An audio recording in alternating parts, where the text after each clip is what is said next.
Good morning. It is your favorite nobody. And I had some feelings earlier in the week I no longer have. I hope you're doing well. Today I want to talk about my experience and my thoughts, feelings on Alan Wake 2. I finished playing through the game last weekend, and given the first game is among my favorite of all time, I was unpleasantly surprised to discover I did not like and still don't like the second game. But let's start with the good things. Let's start with the positives. Alan Wake 2 is a work of art as far as games go. It's visually gorgeous. The soundtrack is beautiful. Poets of the Fall, Petri Alanko, a bunch of good people, stunning soundtrack. Gameplay is really good. The secrets and some of the puzzles quite intriguing. They're nothing that stands out from the survival horror genre, but at the same time, it's you know what you're getting yourself into if you've played Silent Hill, if you've played Resident Evil, the first games. Some of those core concepts are still present in Alan Wake. Or, shall I say, they are used in Alan Wake 2, and in a good way. The acting is brilliant. The writing is rich and complex. There is a lot of game in Alan Wake 2, especially if you get it on sale. And for anybody and everybody who loves Control, I have to say, there is a fair bit of Control in Alan Wake 2. There's a fair bit of story around FBC, Federal Bureau of Control. Even the DLCs kind of go into that in greater depth, and some familiar faces return from Control. There are sparks of genius with the little musicals, with the game moving from the game world to a real world. There is a mini movie, but that's highly abstract in the game itself. There are the characters are good. The characters are really good. I'm sorry. I'm trying. Look, I'm trying. I'm trying to be positive about it. Okay. Now let's go to what I don't like about the game. The game is a work of art. The whole game is a work of art. In a bad way. Because you see a lot of brilliant things. A musical, a talk show, a movie, a bit of noir, a bit of this, a bit of that, and just kind of all crammed into this one narrative, trying to make sense. Both fighting, everything is like fighting for attention. At the same time, it's trying to be one whole. The game uses a lot of real life, again, acting and moments, not rendered in engine, shot like mini movies. I never liked that. I never liked that. I didn't like it in American Nightmare. I didn't like it in Control. I'm not liking it now. It takes me out. It just completely takes me out of the world. The world of Alan Wake 2 and the way the narrative is presented and unfolding is so good at ruining your immersion. It's mind-blowing. You see, in the first game, there comes a moment when you kind of like and get into the world of Bright Falls, the area where you play, and it kind of becomes a part of you. It stays with you. The memory of Bright Falls lingers. The world of Alan Wake 2 still goes to Bright Falls, goes to Watery, goes to Caldera Lake, goes to other places, but it also goes to New York, and it also goes to alternatives of both places, and it also goes into real world moments. And this constant jumping around completely tears the whole thing apart for me, just completely tears it apart. The fact that you cannot drive from one area to another, but the driving itself is a cutscene. I love the cutscene, don't get me wrong. I love the soundtrack. But it feels even more disconnected and more disjointed and more compartmentalized, like mini games inside of a game, which there's just, compared to the open worldedness of the first game, this just feels weird. And I understand why it's done the way it's done.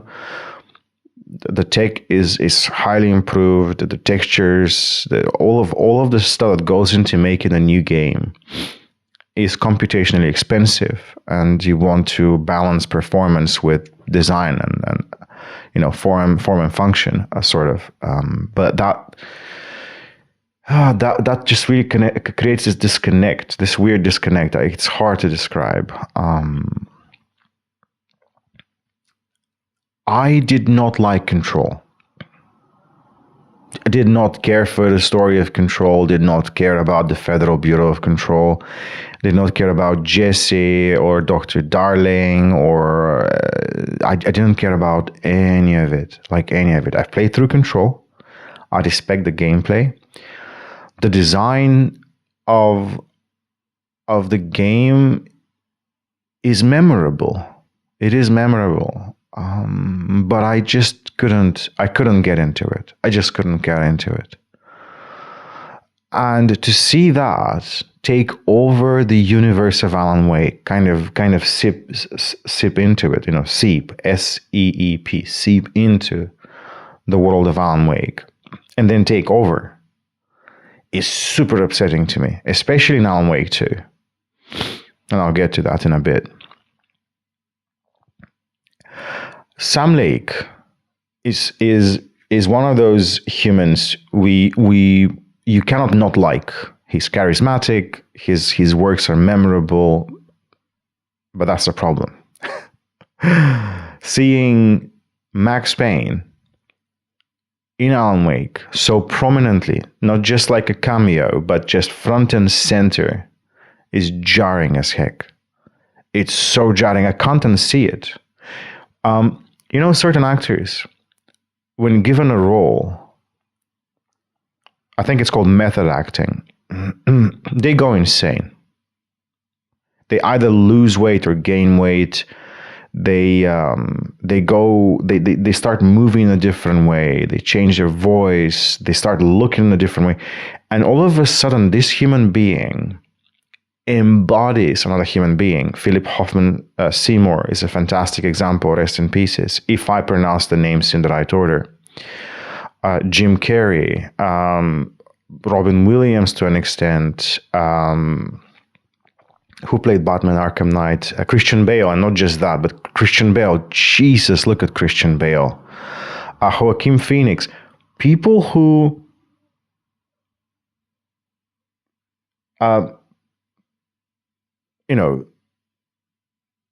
metamorphosize, people who completely transform for a role. But in Alan Wake 2, Casey, Sam Lake, Max Payne, is just gives me the same vibe throughout. Although I haven't played Max Payne since the games came out, so maybe I don't remember it well. But that grizzled, cop noir, Raymond Chandler-esque, but in a new, in the 90s, 80s. That character, that very, very, very archetypal character for those of you who may have read books about, private detectives, and then a damsel in distress, and then they go out and have the revolver and these weird murders. Yeah, just this sort of character is so it has its own thing going for it, and I wouldn't have minded if there was just a game or a DLC just with him, just with Alex Casey on the case of solving issues in Bright Falls. Maybe they do their own investigation. He does his own investigation, and he's really dealing with the cult, because they are telling this story. They're telling this story, but you're not playing the story. You're just hearing about this story. Saga Anderson seems like a very cool concept for a character. She has her own mind space where all of her thoughts get compartmentalized and organized, and she can look at things from a distance. And I think that's very cool.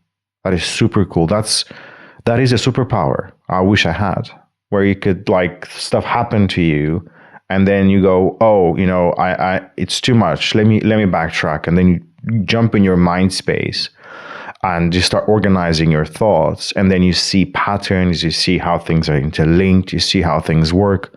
Brilliant, absolutely brilliant. But her daughter Logan, and her husband David, who are they? I've never met them. We've never seen them. They are somebody. You see in photos, and you hear snippets of the voice of Logan and David, but I have no emotional attachment to them. And the game kind of tries to put all of that weight on them of something that's important to Saga. Saga that I've never met before. And I know it's 20 plus hours of game, and there is a lot to uncover, a lot to read, but flipping heck, I don't care about her enough to say at the end of the game that it's why I played through the whole game, to make sure that I hear her daughter's voice again. She hears her daughter's voice again, and she knows that the bad things that supposedly happened to her daughter did not happen. They were all the works of fiction. They were all the works of a madman writing an alternative reality story. I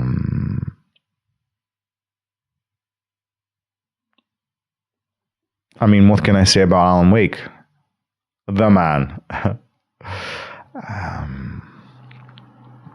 This thing where they have the same character playing good and bad character, I've also never liked.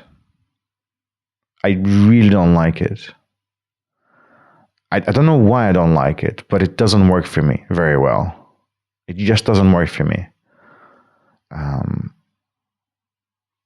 And the fact that you get to return to Bright Falls as Alan Wake, but you don't get to play and visit proper as Alan Wake is super disturbing.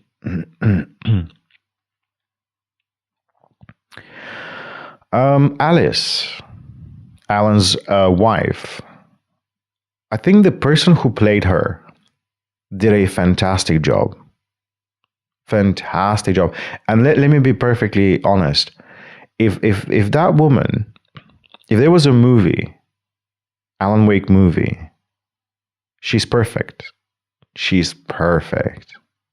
She's perfect. Absolutely perfect. I think she just played it brilliantly.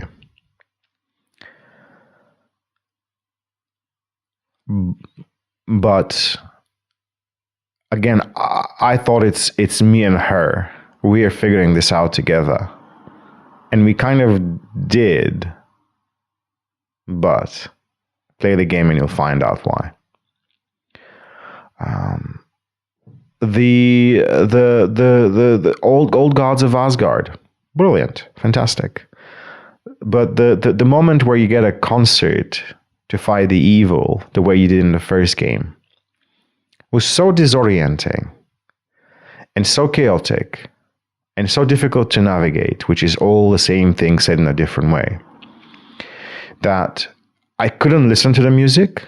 I couldn't take in what was happening. I was just running in circles. I was just doing this, just trying to, because just everything was just layering, and just everything was happening, and it was just too much. It was just a mess, a blipping mess.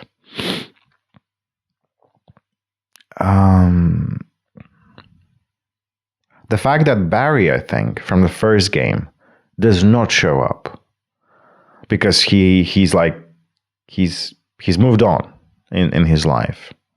He was one of the characters. He was one of the prominent characters in the first game. He doesn't show in the second game. There is that Mr. Dorrigan, Lance Reddick, rest in pieces.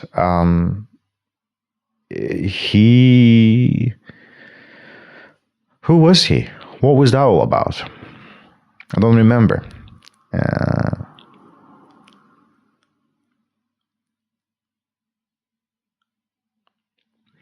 What happened with Tim? Tim is still stuck in the underworld or whatever. I know this means we're gonna get a third game, which I'm fine with.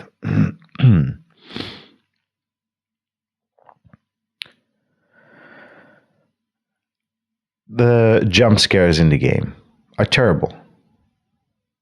They were used and abused. I really did not like them. I understand using them from time to time, maybe to indicate something. But there were moments when they were happening like every few minutes, maybe every 10, 15 minutes. And there's no tension buildup for them. I think the first time one of those happens, when you're chasing Nightingale, that really gets you because it's so jarring, it's so unexpected, and it's so violent and so in your face that you jump. You cannot not jump and you cannot not be scared. But then it continues to happen throughout the game. And then later on in the game happens more and more frequently to the point where it's annoying. And I recently saw this same approach used in the movie Smile 2, which if you haven't seen, go and watch. It's brilliant. It's brilliant. Smile 1 and Smile 2 are brilliant horror movies.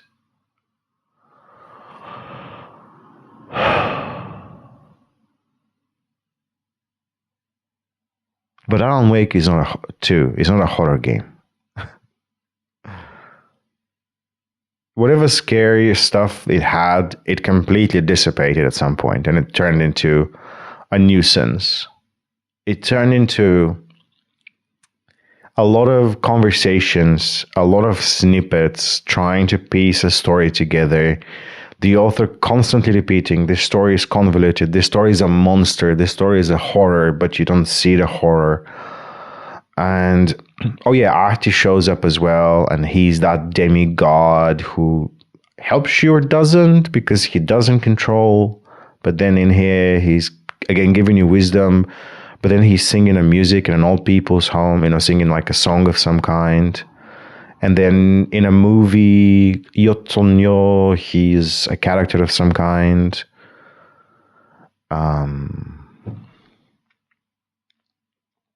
It was too much. It was too much. It was too much.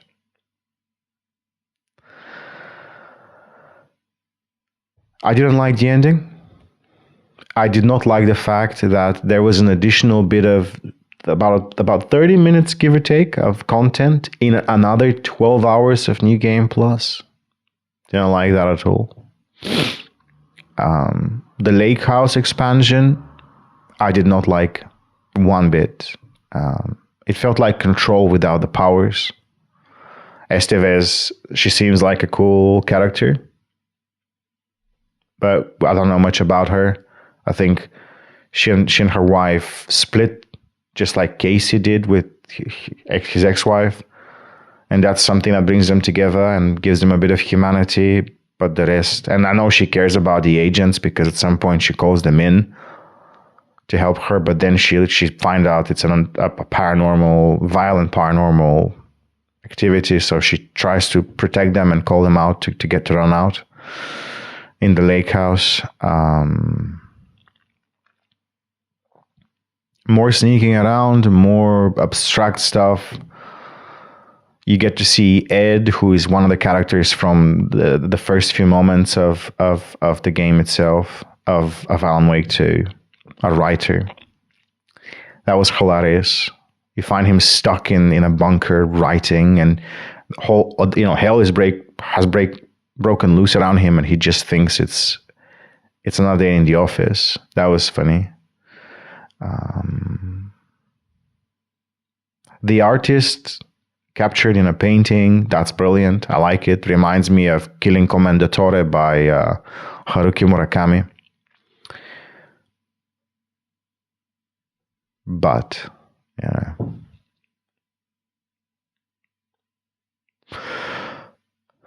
I cannot in good consciousness. I cannot in good. I cannot give this a score.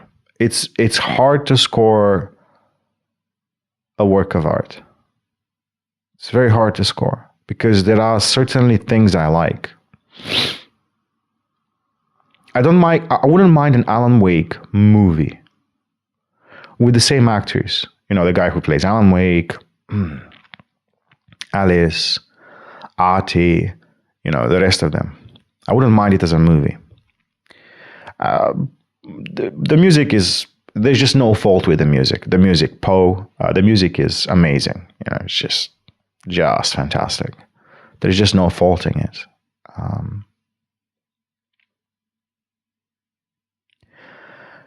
But this is not the narrative I was looking forward to. This is not the game I was looking forward to.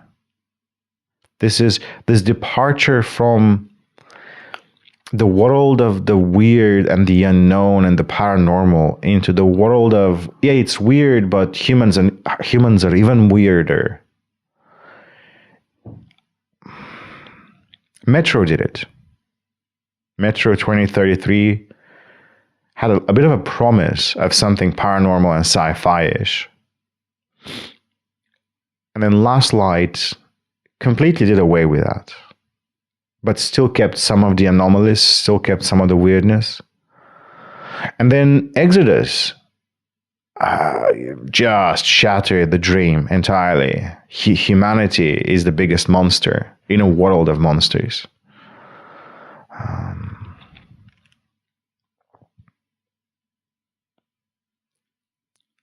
Ultimately, what Control is what I thought Alan Wake 2 would be. Alan Wake in a freak version of Bright Falls in New York, trying to get out. That's what I thought it was going to be.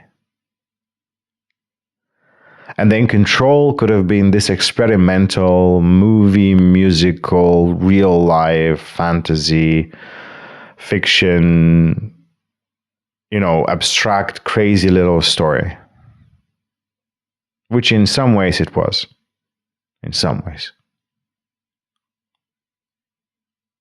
I just wanted more time with Alan. More time him ruminating on his relationship with Alice. More of that, knight, in shining armor on a steed, saving the damsel in distress or whatever. I know it's tired. I know it's cliched, but a game called Alan Wake where you don't get to play much with Alan Wake or don't get to spend much time with the character is like my inviting you to a birthday and promising you a cake, and then you come in and I have other pastries that are sweet but no cake. It doesn't compute. Final summation. Alan Wake, the games are fantastic. They are absolutely amazing. They're worth playing. Yes, even American Nightmare. And usually anything Remedy creates is very high quality, very well thought out, crafted with love and care and attention. And I couldn't recommend them more. But I'm one of those exceptions. where I'm a stickler for certain things, and when they don't happen, I'm like, In any case, I certainly hope we see Alan Wake 3. I certainly hope we get to spend more time with the man or something else. Or just get another Max Payne.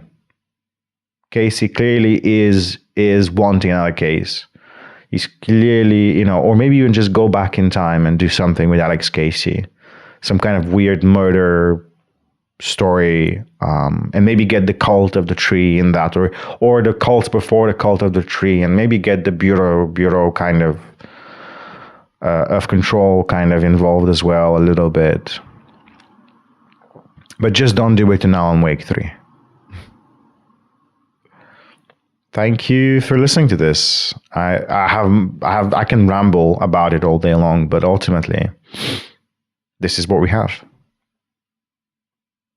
Thank you. Take care.